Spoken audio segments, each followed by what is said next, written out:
Janvier marque le début d'une année pleine d'espoir, où le trou dans la couche d'ozone semble se résorber pour de bon. Les Nations Unies annoncent ainsi, selon leur trajectoire, que d'ici 40 ans, il ne sera plus une préoccupation.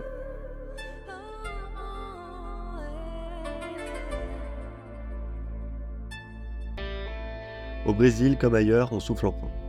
Grâce au retour de Lula, protecteur d'une Amazonie sur le déclin, le poumon de la planète espère alors du répit. Même si, plus lentement, ces arbres continuent d'être détruits.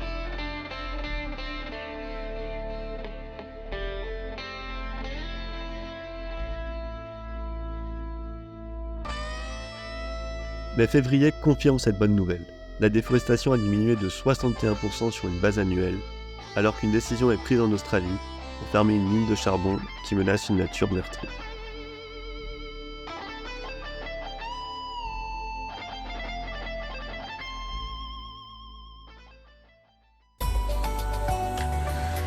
Météo Climat, c'est donc votre météo, remise dans le contexte d'un climat qui se réchauffe en raison des émissions de gaz à effet de serre. En mars, la météo de France 2 intègre le climat de façon permanente, dans un environnement où le GIEC rappelle que la situation est alarmante. Leur 6e rapport indique que les plus précaires sont les plus touchés, et que des solutions existent. Coopération, énergie renouvelable, sobriété. Les citoyens, eux, ont préféré alerter dans la rue. Pas de retraités sur les planètes brûlées. Retraite, climat, n'attends pas. Au sein de manifestations à l'ampleur encore jamais vue, et en s'alliant à l'épineux sujet des retraites, ils ont tenté, ensemble, de mettre l'État en défaite. Jour de fête en avril, où l'on décide de célébrer la Terre. La biodiversité, ravie, commence enfin à revoir la lumière. Loutre à Saint-Jean-de-Luz, escargot en Polynésie, de petites victoires pièces d'une plus grande stratégie. Stratégie qui se construit aussi dans les énergies, où le renouvelable dévore le fossile avec un grand appétit.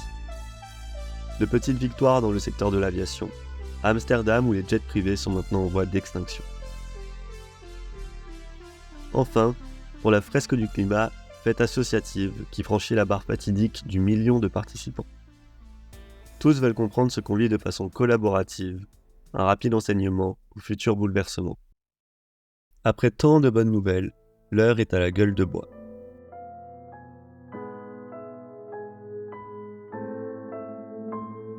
Le 5 mai, la France constate qu'elle a dépassé les limites et que du chemin reste à faire.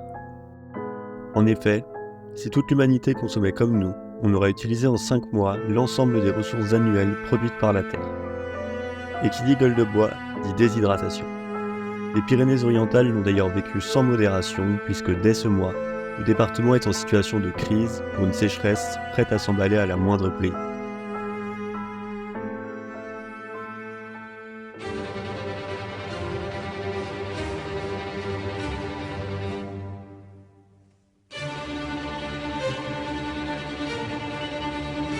Le mois de juin a battu les records. Parmi les mois les plus chauds de l'histoire, il a reçu la médaille d'or. Et c'est dire, sur la moyenne des 30 dernières années, c'est au-delà de 0,5 degrés que les températures furent enregistrées. De quoi fêter cela à la plage sous le parasol. De quoi s'inquiéter pour l'été et le secteur agricole. Bien.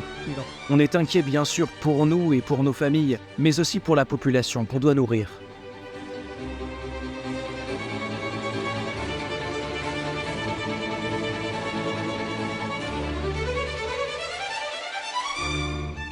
Justement, en juillet, le monde voit rouge et doit combattre des incendies ravageurs qui, sans cesse, ne bougent. Partout, des milliers de pompiers se sont transformés en protecteurs de forêt, bien que ce mois-ci, des centaines d'hectares sont partis en fumée. Et comme ce dérèglement est toujours paradoxal, en Chine, c'est par des inondations que la planète envoya son signal. À Pékin, de telles chutes de pluie ne sont pas apparues depuis 140 ans, et en 2023, elles causèrent de nombreux dégâts et prirent la vie de 40 habitants.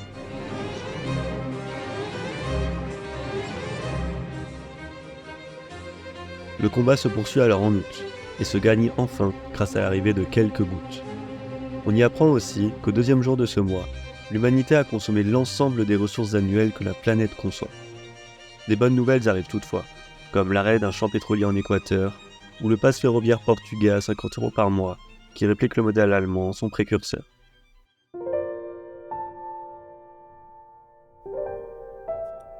En septembre, je vous propose de voyager. Partons au Brésil, où la Cour suprême décide de protéger les autochtones. En Afrique, où le contre-braconnage pour sauver les rhinocéros fonctionne. À La Réunion, où les baleines à bosse remontrent le bout de leur nez. Mais gardons ce tour du monde dans notre imaginaire, et n'oublions pas que pour se dépayser, le meilleur transport reste ferroviaire.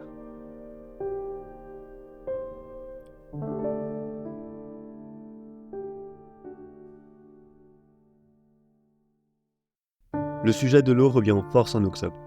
Avec des pics à 35 degrés en France, on comprend qu'il va falloir être plus sobre. Dans le même temps, l'État interdit 15 projets de méga-bassines qui font écho au combat acharné mené à Sainte-Soline.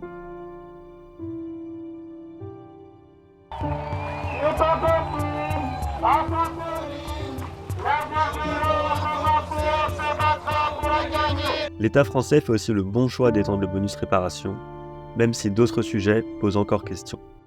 On est attaché à la bagnole, on aime la bagnole. Et moi je l'adore. Notre président étant attaché à la voiture et à son modèle, l'A69 sera construite, malgré une grève de la soif et un combat sans pareil. Si voilà, aller jusqu'à là aussi, on va aller jusqu'à lui. Et je leur dis ça toute bienveillance, se tromper parfois c'est pas grave. Novembre connaît aussi son lot de catastrophes, lorsque les tempêtes Ciarán et Domingos touchèrent la France et ses pays limitrophes. Tandis que l'eau coule à flot sur la métropole, à Mayotte, elle devient imbuvable. En voilà un symbole. Au Brésil, l'humidité se met aussi à tuer. Comme au concert de Taylor Swift, où une fan meurt dans un ressenti à 60 degrés. Et alors qu'en France, les soulèvements de la Terre fêtent leur maintien, les pubs de l'ADEME sur la sobriété sont bloquées parce que, vous comprenez, il ne faudrait pas que les Français consomment moins.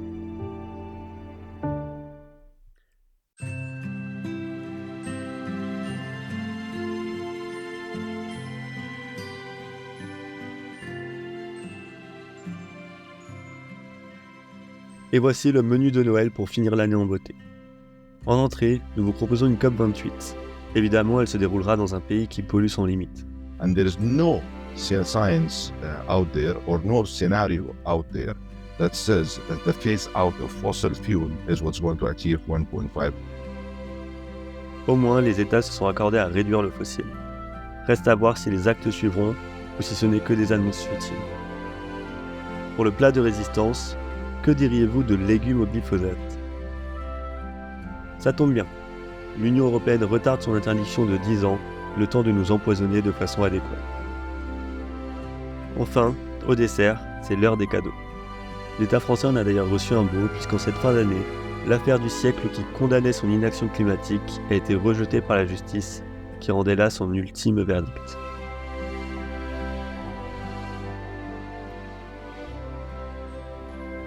Toute l'équipe d'EcoGreen vous souhaite une bonne année. Si vous avez apprécié la vidéo, n'hésitez pas à liker et à vous abonner. Toutes les sources sont dans la description et on sera ravis de répondre à vos questions. Belle année 2024 et faisons en sorte dans un an d'en tirer de meilleures conclusions.